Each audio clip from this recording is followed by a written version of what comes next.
gusto mo palang mawala yung mga pekas mo, yung mga dark spot mo sa mukha, yung mga pinanggalingan ng mga acne mo, eh bakit hindi ka pa gumagamit nito? Ha? Yung nanay ko, mahilig talagang gumamit ng mga rejuvenating set yon. Pero dito lang din siya nahiyang kasi bukod sa maganda naman din talaga ang rejuvenating, lalo na kapag ka meron kang uneven skin tone, ayan yung mga ganyan, hindi pantay yung kulay ng mukha mo sa leeg mo, well, kailangan mo talagang gumamit ng ganito. Yung mama ko, ito ang pinagamit namin lately kasi nga, nakikita ko sa kanya, yung mga ginagamit yung rejuve na nakakaraan is matapang. So, nakikita ko parang, ba't parang mama, ang face mo parang nag-iiba, parang lalong lumalala yung mga melasma niya. Hindi ko lang kasi kasama ngayon si mama para maipakita ko din sana sa inyo. Pero soon, isasama ko siya dito sa video. So, syempre, katulad ng ibang rejuvenating set, meron na tong sunscreen. Syempre, hindi pwedeng mawala. Ang sunscreen, wag natin ibahin ang paggamit ha. Kung sunscreen, syempre, pang morning yan ha. Protection natin sa sun, sa sunlight yan, sa mga UV rays. At syempre, meron tayong Pecas Night Cream. So, kung night cream, matik yan, night cream, pang gabi. So, pagising mo sa umaga, maghilamos ka na kaagad para hindi siya mababad, para hindi masunog ang iyong face. At syempre, ang pangmalakasan nating toner. Yes, favorite ko tong toner na to. So, ang toner, pwede mong gamitin to twice a day. So, pagising mo sa umaga, pag naghilamos ka, gamitin mo. Ayan, before ka mag-makeup, or sa gabi din, pwede mo rin siyang gamitin bago ka matulog. Yan, bago mo ilagay yung night cream. At syempre, yung pangmalakasang sabon na sobrang laki dahil meron na siyang 150 grams. Oo, tignan nyo naman kung gaano kalaki yan. Ito na lang yata yung rejuvenating set na merong ganito kalaking sabon. Dahil, bakit malaki? Kasi hindi lang naman siya pwede sa mukha gamitin. Pwede rin siyang gamitin sa katawan. Okay? So, ulitin ko, kung naghahanap ka ng affordable at the same time, magandang klase ng rejuvenating set, well, ilalagay ko sa yellow basket, lalo na ngayon ang mura niya. Ang dami nakakapansin at nagtatanong kung ano daw yung sikreto ko, kung bakit ganito ka-glow yung skin ko. Oo, hindi man ka-glow dito sa camera, pero kasi sa personal talaga, ang dami nakakapansin nun. Feeling ko hindi naman na secret to kasi lagi kong pinapakita sa inyo kung ano talaga yung ginagamit ko. Wait lang. Siyempre, itong glutathione orum by Hikari. Mga kapatid, simula nang ininom ko to, yung sleep pattern ko na bago, hindi ko alam kung may effect yun dito, pero feeling ko, simula kasi nang ininom ko to, ganun na nangyari, naayos ko na yung sleep pattern ko. Hindi na ako umiinom pa ng iba't ibang capsule tulad ng mga vitamin C, na mga collagen, kasi all-in-one na siya sa isang capsule nito. So, less gastos at the same time, syempre, inaalagaan din natin yung health din natin. No na tayo sa mga pag-inom ng kung ano-ano. Dahil nandito na nga lahat.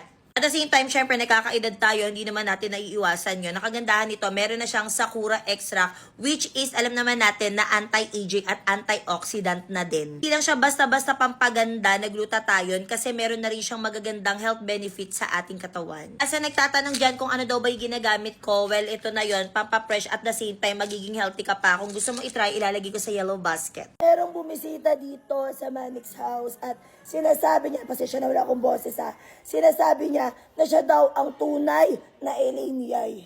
Andito nga siya agad sa tabi ko. Ako naman talaga yung tunay na Elaine Yay. Ikaw talaga? Sigurado ka? Yes, but I'm Shalane Yay. Shalane Yay. Di ba yun? Gasol yun? Ay, hindi. Hindi. Ano pangalan mo? Shalane Yay. So, kiniklaim mo na kamukha mo si Elaine Yay. Tama ba? Hindi po, siya po yung may kamukha sa akin dahil gaya-gaya siya. Si Lady Yak ka. Ay, hindi! Si Lady Yak pangalan. Hindi So, kiniklaim mo talaga na ikaw si Elaine Yay, na kapatid kita, ganon. Bakit hindi mo ba matanggap? Ako nga yung Elaine Yay. Tignan mo nga ako, magkawangis nga tayong dalawa. Siguro yung sinasabi mong Elaine Yay na kamukha mo, sige, papayag ako. Pero naku, wag naman yung kawangis. Wag naman. O di ba natawa ka? Wag naman ako yung kawangis. Sige na, okay lang kamukha mo si Elaine, pero wag kawangis ha. Okay lang ha. At balati ko na tinanong. Isa talaga sa hindi pwedeng mawala sa aking night skincare routine is itong aking 24K Gold Eye Mask. Yes, mga kapatid. Actually, pangalawa ko na to. Pangalawang tab ko na. Ayaw naman mabuksan na naman. Meron na nga pala itong kasamang spatula para hindi naman dirty-dirty na idadirect mo yung kamay mo dito, di ba?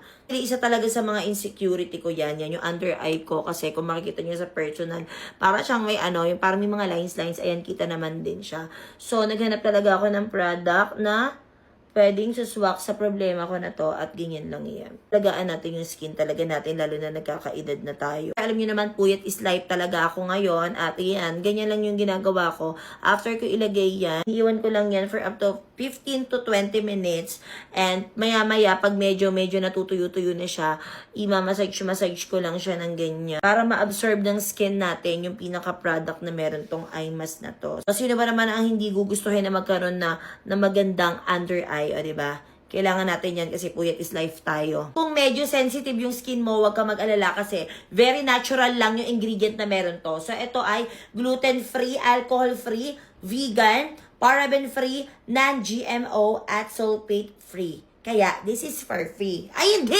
Wag! At kung mahilig ka rin talaga magpuyat at nakikita mong hindi na rin maganda ang under eye mo, well, ilalagay ko sa yellow basket, i-add mo na rin to sa night skincare routine mo. Esto se fue mundial. A mí hay que bailarme todos los días, tú no me puedes pichar. Yo sé que te va a gustar. Tú te pones de espalda, que tu papi se quiere vaciar. Y es que esto se fue mundial. A mí hay que bailarme. Ay. Ano yung step mo na yan? Ano yan? Bakit gumaganon ganun ka pa? Kasali sa step yun. Ano? Kasali sa step yun. May step pag ganon. Step nga yun, te. Kasali sa step. Ano natututunan mo? Mga mare. Nabalitaan nyo na ba yung chismis? Ano ba? Nabalitaan nyo na ba yung chismis? Ano yun? Yung anak ni Kim Maring Cheo na may boyfriend na naman na bago. Hello? Diba? Ano naman? Nung nakaraan may sumundo na kamotor. Oh. Ngayon tignan mo, papakita ko sa inyo. Teka lang. Ayan o. Diba? Sabi ko sa'yo eh. Sabi na nga ba, Oo. yung mga Diba, pinag-usapan diba nung nakaraan, ibang lalaki kasama niyan? Okay, iba na naman. Tignan mo, oh. Totoo pala talaga yung mga sinasabi Kaya natin. nga. Pero sinasabi nila parang ano lang daw yung mga kaibigan. Kaya ako naniniwala. Totoo yun, Mari. Diba? Sabi ko sa inyo, buti na lang yung anak ko nakagraduate ng college bago mag-asawa. Diba? Ikaw din yung anak mo din, diba? Ay, di ba? Kasi nabuntis yung anak din ito eh. Pero okay na lang yun, at least na lang hindi na lang masyadong ano. Hindi katulad nung anak ni Kumaring Chong. Grabe! Sobra! Tanungin natin si Mama kung anong tunog ng dinosaur. Ma! May tatanong ako sa'yo. Ano yun? Ano ang tunog ng dinosaur? Bakit pa? Basta, ano ang tunog ng dinosaur? Ganito yun. Ano dyan? Ulit, para. Ayan! Ganun daw ha? Ganun ang tunog ng dinosaur. Dahaw. Katabi ko yung crush mo. Nagsiselos ako ah.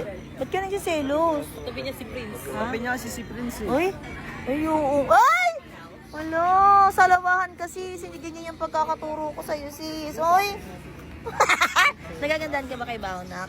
Oo, mahal na mahal ko na nga siya. Ay! Mahal na mahal ka na daw niya, sis. Gusto kayong gumanon ka. Sumasalo ka ba na kamao? Oh! Wow. Oh! Halika, saluhin mo to. Wow! Ganda Wag siya, hindi siya shield. Kung may problema ka sa akin, aba, ang ganda naman ang problema mo. Hindi ganyan yung ugali ng pamilya. Hi! Anong hindi ganyan yung ugali ng pamilya? Hindi mo yung mga kilala, no? Ganyan yung mga ugali niyan, mahilig yan magbayad ng tao para sila yung sikat, sila yung angat, sila yung mananalo. Katulad yan sa pageant, di ba? Cooking show, di ba? Binayaran kasi nila. Oo, pamilya ako, no? Pero hindi ko sila kaugali dahil mahilig sila magbayad ng tao. At sa kanila lang din kaya ako natuto. Hindi ko naman kasi alam na mas malaki pala ibabayad nila. Aminin nyo yan, tignan nyo ako. Ako pinakamaganda sa pamilya, ano? Hindi ko alam kung ano pinaglalaban nitong si Susie ay. Anong sabi mo? Nagbayad kami sa pageant, nagbayad kami dun sa mga judge. Kung magbabayad lang naman din kami, edi sana ang tinarget na namin is yung title. Ha? Yung title dapat, hindi first runner-up. Anong sinasabi mo? Nagbayad si Elaine ng milyon? Ha? Toothbrush nga, hindi makabili. Ha? Hirap na nga kami sa pag-amoy sa hininga niya. Magbabayad pa sa judge. Grabe ka naman. Hindi ko alam kung bakit hindi kami magkatagpo-tagpo sa bahay. Isang bahay lang naman yung tinutulayan namin. Hindi ko alam kung natatakot ba sa akin. Kung ayaw lang ba talaga magpakita. Parang hindi niya ako kayang harapin eh. Hindi ko din sure kung sa personal, ganyan ka din. Siguraduhin mong kayang mong sabihin sa harapan ko yan, ha? Yung mga pinagsasabi mo. Bakit ba parang laging si Elena lang yung parang tinitira mo? Ha? Parang laging si Elena lang yung inaaway mo. Bakit hindi ako yung kalabanin mo? Kaya... parang feeling ko may gusto akong tanggalin sa pamilya. Tingin nyo. Parang gusto kong tanggalin eh. Parang may gusto akong tanggalin family ng pamilya eh. Comment down below kung gusto nyo rin. Ito yung kilikili dati ni Bahaw. Nakikita nyo na? Kita nyo kung gaano makulimlim yan. Ito na yung kilikili niya ngayon. Oh. 'Di ba? Nakita nyo kung gaano naglighten yung kilikili ni Bahaw. Alam nyo kung bakit? Dahil lang naman dito yan sa niacinamide soap, whitening soap. Ilang buwan ka nang gumagamit nito? 1 month. Oh, 'di ba? 1 month pa lang niyang ginagamit to, pero ang ganda at ang ganda na ng effect sa kanya. 'Di ba? Pakita mo nga ulit, nak. Oh, 'di ba? Naglighten na talaga. Dati talagang hanggang dito, 'di ba? Hanggang dito talaga yung kulimlim nung leki-leki niya, pero ngayon 'di ba? 1 month pa lang. Kaya ikaw, kung meron kang makukulimlim na parte diyan sa katawan mo, wag ka na magpatumpik-tumpik pa. Wag ka nang mag-aksaya ng pera kung kung ano-anong sabon. Kasi yung iba ang mamahal pa ng mga binibili mo. Eh ito, affordable na, legit naman talaga, at nakikita nyo naman din yung effect. Ilalagay ko sa yellow basket ngayon na.